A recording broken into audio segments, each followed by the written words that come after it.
Friends, at the time that I record this, it is the month of October, which means I have been playing a lot of scary games. And it's got me thinking, has the past couple of years been really good for horror games? At least I think so. So good, in fact, that I've wanted to round up my favorites, both big and small, indie and AAA, from the past couple of years that I think everyone should play. So with that in mind, I'm Josh from WhatCulture.com, and these are 10 recent horror games you absolutely cannot miss. Number 10, Still Wakes the Deep. Still Wakes the Deep had a lot of hype behind it when it launched earlier in 2024. From its tantalizing setting set on an oil rig in the 70s to its Thing-inspired body horror, as well as having the pedigree of being created by the Chinese Room, who are known for their mature and complex stories, there was a lot riding on this. I think in the horror sphere, a lot of people were expecting this to be good, and honestly, it's kind of over-delivered. While its stealth mechanics are pretty basic, you are just doing the same things that you've been doing since Amnesia 10 plus years ago, hiding in the closets, sneaking your way around areas to avoid the detection of the enemies. It accomplishes it with such gusto and atmosphere that you don't really miss out on any deeper mechanics. That straightforwardness to the gameplay keeps the overall story paced incredibly well, going from this cataclysm that happens on the oil rig to a totally bonkers final third. It is that sense of place and character that makes it so special though. It's not just about finding things beyond human imagination at the bottom of the ocean. It's also about a very personal story covering one man's attempt to flee from both his marriage and his actions on the mainland. It helps that there is an immense attention to detail as well that makes even the mundane areas of this oil rig come to life and feel authentic. And that authenticity makes the moments where things go absolutely wacky that bit more menacing, because it's jarring these two worlds together in a way that kind of makes you feel uncomfortable, because you have this incredibly human story, an incredibly, in many ways, mundane setting, jarring with this larger-than-life, often metaphorical horror situation. It's not the longest game, clocking in at about 5 hours or so, but if you are a fan of that dripping wet ocean horror, then I think you'll find a lot to get from this game. Number 9, Stay Out of the House. Alright, if you are a listener of the What Culture Gaming podcast, which I definitely recommend, it's got 2 pretty good hosts on there, IMO, you'll probably have heard me banging on about Stay Out of the House a lot over the past few years. And even if you don't listen to that podcast, I did do a big editorial on this game for this very channel that is essentially just me gushing over every part of it. I'll try not to repeat myself too much in this list, but Stay Out of the House is an experience that has absolutely stayed with me since I played it last year. As is the situation with every puppet combo game, Stay Out of the House indulges in these absolutely tantalizing PS1 style retro polygonal graphics. And I know what you're thinking, how can something that looks like this possibly be scary? And truth be told, I was thinking that myself going into the game. Even though I always appreciate this art style, I can concede that it doesn't always make for a overtly scary experience, especially when we've come to just rely so much on photoreal graphics, especially in the realm of first-person horror. But Stay Out of the House uses its retro graphics as a tool for the horror rather than just an interesting aesthetic crutch. For instance, the extremely limited draw distance makes moving around this house properly terrifying because you can barely see 5 feet in front of you. Even better, that ties in thematically with what you're doing. The whole point is that you've been captured by this killer and you're trying to escape his house, which, as you can imagine, is locked up and has plenty of traps and sneaky things hidden in there to catch you out. So this idea that you're kind of feeling your way around the rooms and you can't even see 5 feet in front of you because you've never been in this house before really helps make you feel lost in what could have been a quite small feeling environment. It's also got absolutely insane sound design as well, from every crunch of your footsteps or the killer's footsteps to the killer's absolutely maniacal, terrifying scream that he lets out every single time he sees you. The soundscape is enough to get you into that mindset of just being absolutely petrified of what's around the next corner and where this killer is in relation to you. Seriously, you might look at this guy and think, how could I ever be scared of someone that looks like this? But every single time he sees you, honestly, and he lets out that scream, if you've got headphones on, it cuts through the silence in his footsteps getting closer towards you. It absolutely works, or at least it did for me. It also has really interesting puzzles, and it has a cool approach to player-driven experimentation because you get a few items, both offensive and defensive, that you can use, but often they double up in purpose. So you can use the gun, for instance, in a multitude of different ways, but all of those ways come at a certain cost. With that in mind, it makes it an interesting one to replay as you try different strategies and probably discover stuff that you completely missed the first time through. I can't recommend most of Puppet Combo's games enough, but for me, Stay Out of the House is probably their grand opus. Number 8, Amnesia the Bunker. Right, okay, I've got to level with you all. I have never been much of an Amnesia head, and to those die-hard fans out there, Amnesia the Bunker might be a little bit sacrilegious. And what I mean by that is the previous Amnesia games haven't had much in the way of direct gameplay. It's not that they're complete walking simulators, but they ascribe to the model that I described earlier on in this video, the idea of you avoiding enemies rather than taking them head on. And Amnesia the Bunker isn't entirely different, but it is much more gameplay forward than the other games in the series, and that really appealed to me. It takes that experimentation that I mentioned in Stay Out of the House to the next level. Essentially, you play as this guy who is trapped in a decimated World War I bunker. Why is it decimated, I hear you ask? Well, there happens to be a little bit of a bloodthirsty monster creeping around the trenches and hiding in the walls that has destroyed everything in its path so far. And unfortunately for you, you are trapped in there with it. And it's down to you to figure out how to escape this area without getting mauled yourself. And what's interesting about the bunker is that it takes an almost roguelike structure despite not being a roguelike. For instance, you get one save point that's right in the center of the overall map with branching pathways that go north, south, east, and west. This area serves as your one save point, so every time you die, you essentially have to go back to this one location and try a run again to get to the end of the next segment without being caught and without being killed. Even worse, you have to constantly return to this location to fill up the generator, because if you don't, you'll be searching around in the dark, and unfortunately for you again, this monster kind of thrives when there's no light around. That experimentation that I mentioned in Stay Out of the House, this game takes one step further. In a similar vein, every item you use in the bunker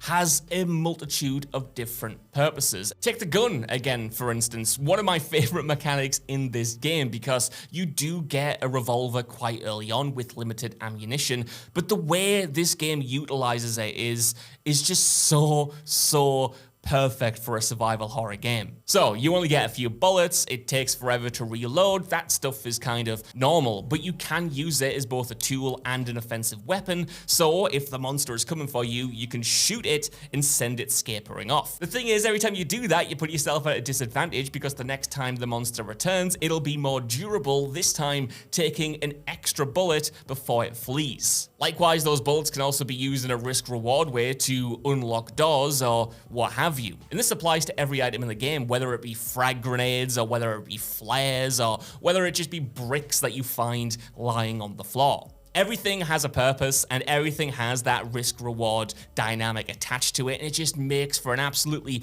tantalizing survival horror gameplay loop that kind of is more of an immersive sim than it is something like Resident Evil or Silent Hill. I absolutely adored it. I was so surprised by this gameplay focus, and just the idea of setting a horror game in the trenches of World War I I'm surprised that hasn't really been done before, at least to this level. And it makes me really excited if they ever pursue this style of gameplay in the future. I want to see a sequel. I want to see how they can build on it, because man, what a foundation. Number 7, Dredge. Dredge is unlike the rest of the horror games I have on this list. It's kind of, in a paradoxical way, sort of a cozy horror game. And what I mean by that is the gameplay loop is something you might associate with the cozy genre. You're a fisherman who has to pay a debt, so every day you set off in your boat to catch a load of fish or see whatever treasures you can find out at sea and bring them back to pay off the debt and eventually upgrade your ship and equipment so you can haul more stuff back. The issue is, these aren't really your regular fish. In fact, they're kind of eldritch Lovecraftian abominations that just grow in mystery and outright weirdness the further out you explore from that home base. Throw in a tantalizing story about missing people and generational trauma, and you have this great paradox between quite visually appealing aesthetics and a dark, quite twisted narrative that's bolstering everything up. And it is that sense of mystery inherent to Dredge that I think makes so many horror games just so memorable. Every day you set off from, and with every inch of the map you end up uncovering, you genuinely don't know what you're going to get, what you will find that might even twist the entire rules of the game on its head, or at least the story of the game on its head. There are so many cool and interesting and weird things to find out in Dredge's Sea, and it makes it such a joy to set out every single day and just explore. And as you might have guessed, I do kind of have the thing for oceanic horror, but what can I say? It's good. I have no other defense. It just is good.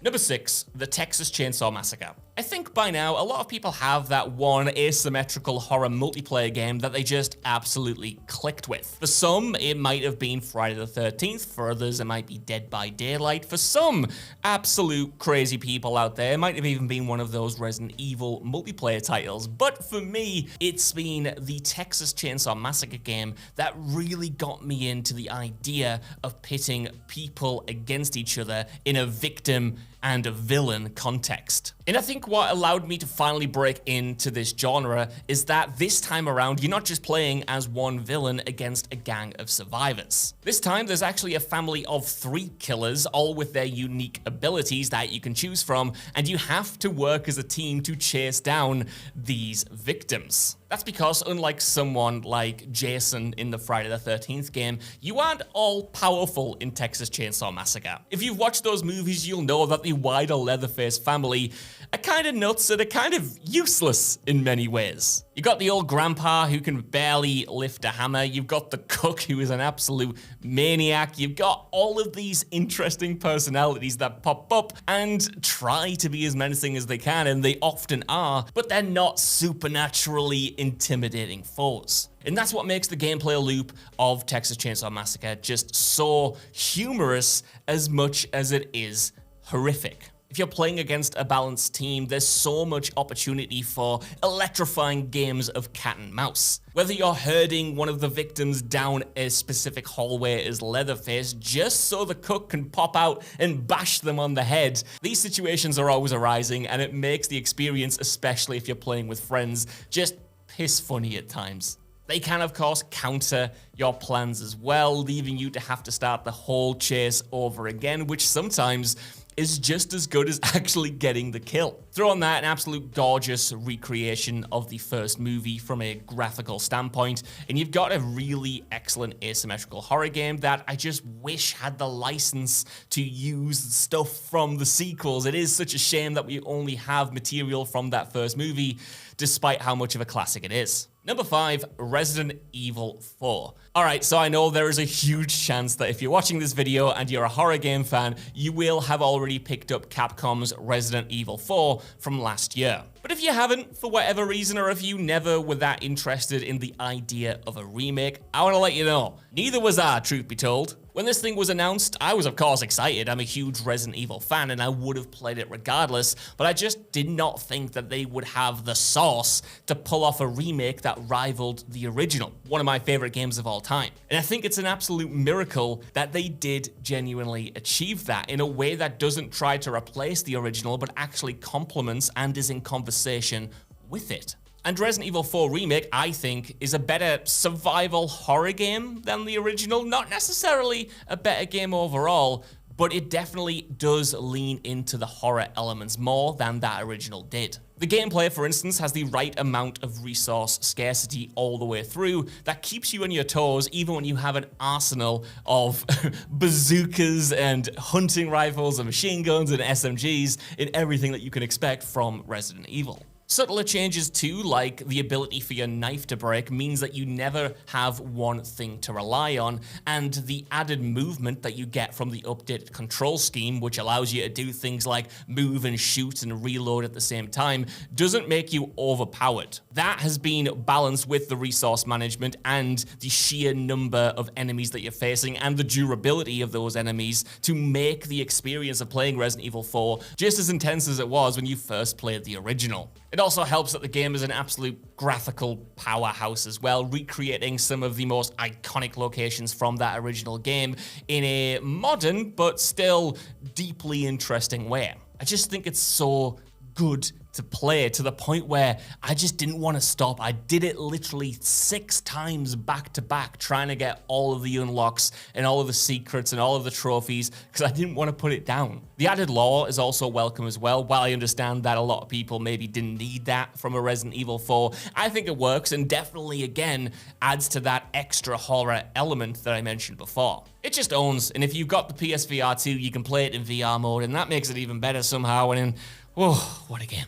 Number 4, Crow Country. Crow Country released earlier in 2024 and quickly became an indie darling from the first half of the year. And after playing it, you can completely see why. This survival horror throwback casts you as a character investigating the shady goings-on at a nearby theme park. Already that's probably given you flashbacks to the opening of Silent Hill 3, but Crow Country, despite being indebted to the survival horror greats, does so many interesting things to innovate on the mechanics that it's sending up. For instance, just the ability to move the right stick changes the isometric gameplay experience. Even though it has that classic view, you're not locked into it, which means the developers can hide secrets behind different perspectives. Not going as far as something like Fez, but adding an extra third dimension to the overall presentation. Likewise, stuff that you take for granted in those older survival horror games like pointing and shooting have just enough of a modern twist to them to keep them engaging for modern players.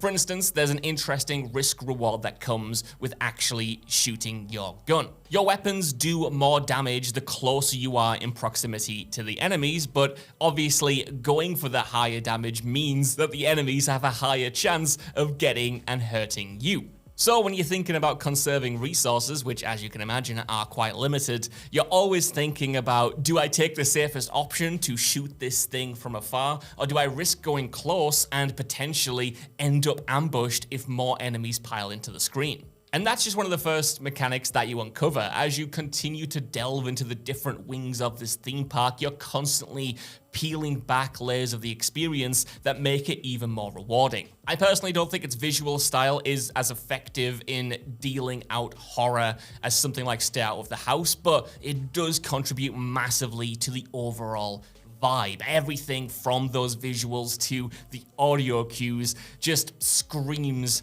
retro horror in the best possible way. Number 3, Silent Hill 2.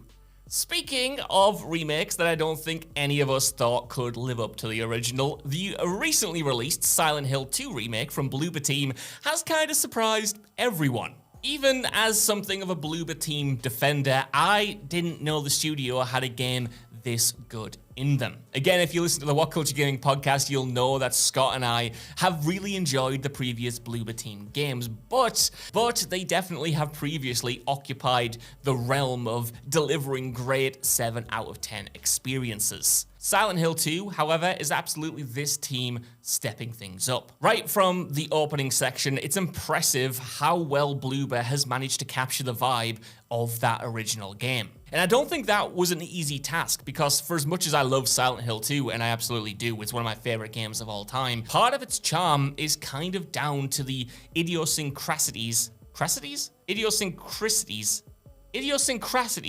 of the early 2000s. I still probably got it wrong, didn't I? There's no point doing another take because I actually don't know how to pronounce that. There's often an awkwardness to those early horror experiences that actually adds to the vibe, whether that's the slightly wonky voice acting or the strange musical choices that sometimes don't cohere to the visuals that you're seeing. There's an eeriness and oddness to those early games, not to mention the sometimes uncanny graphical style that really makes them feel mysterious and unknown. And that is a thing that is hard to translate in an era where so many horror games are knowable, where they're third-person, over-the-shoulder survival horror games in the vein of Resident Evil 2, where we kind of know the rules and how the game is going to play before we go into them. Silent Hill 2 doesn't completely escape from that, and you can definitely feel the Resident Evil 2 influences, but I do think it manages to capture the atmosphere that makes Silent Hill so special. Everything, even down to the way they've managed to translate to the fog, makes this game look so picturesque. It's scary. Exploring Silent Hill itself is just a dream come true, and while it's not maybe of the level of a remake as a Resident Evil 4, I'm really surprised with just how well this thing is landing. Now, I want to clarify that I've not actually finished Silent Hill 2 yet, but I couldn't leave it off this list because it's made such a good impression over its early hours. So, and maybe check out other opinions before you dive in two-footed, because hopefully this doesn't happen, but you never know if a game is just going to crap itself in the last few hours. Number 2, Madison. Okay, so I kind of want to double this one up and make it a double header of Madison and Visage. Hey, it's my list, I can do what I want, huh? That's because these are two absolutely outstanding first-person horror games and some of the scariest experiences that I have enjoyed across the past decade of gaming. Not just the past few years, across the past decade, they have been that good.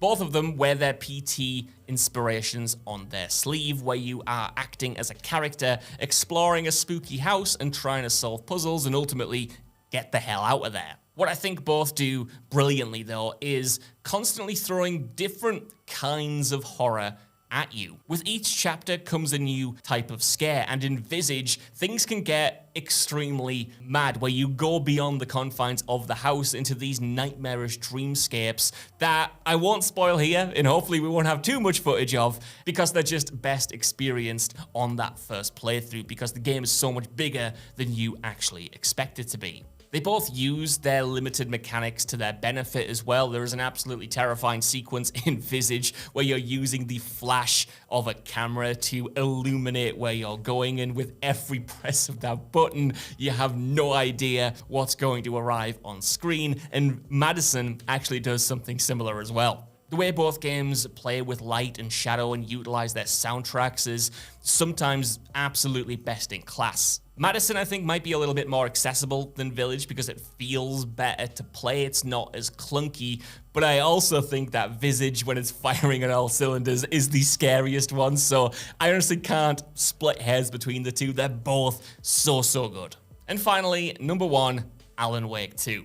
I know, you haven't been able to move over the past 12 months for people praising Alan Wake 2, but it is just that damn good. This sequel splits its narrative and gameplay across 2 different characters. Of course, the titular Alan Wake, who is trapped in essentially a nightmare dimension, and FBI agent Saga Anderson, who is trying to investigate Alan's disappearance from a decade ago. Or at least that's what she ends up investigating after being called out to a cult-like murder. And I think what's most impressive about this split is that even though we have been waiting, like I said, a decade to continue the story of Alan and play as Alan again, Saga's sections are just as good, if not better in some cases. Trying to solve this murder and returning to Bright Falls after so many years away is everything we hoped it would be. The game is an absolute graphical powerhouse. There are genuinely times where you can just sit there and look at the character models and the lighting and wonder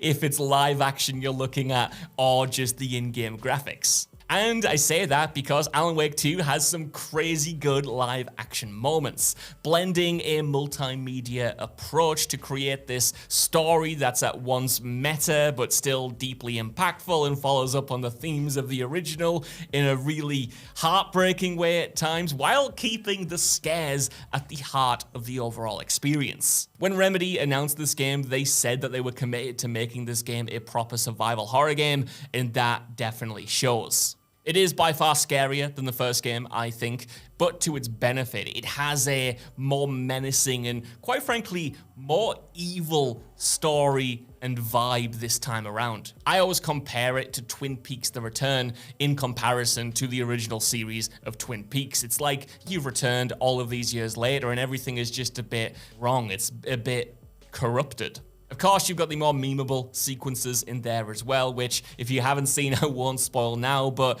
involves, let's say, elements that you probably won't expect from a horror game. You know what I mean? It's good, it's funny, it's unexpected. And I think that's at the heart of what makes Alan Wake 2 so spectacular. It is so imaginative, and even if you don't vibe with everything the game throws at you, in an era where we have so many safe sequels and we have so many games that, like I mentioned, we know how to play and we know what to expect before we go in, with Alan Wake 2, all of that is off the table. It will constantly surprise you. It will constantly deliver you twists. It will constantly subvert your expectations and do it with a confidence that I think only Remedy in the modern age, maybe with the exception of someone like Kojima actually, is able to achieve. I love it. I can't wait to play the DLC.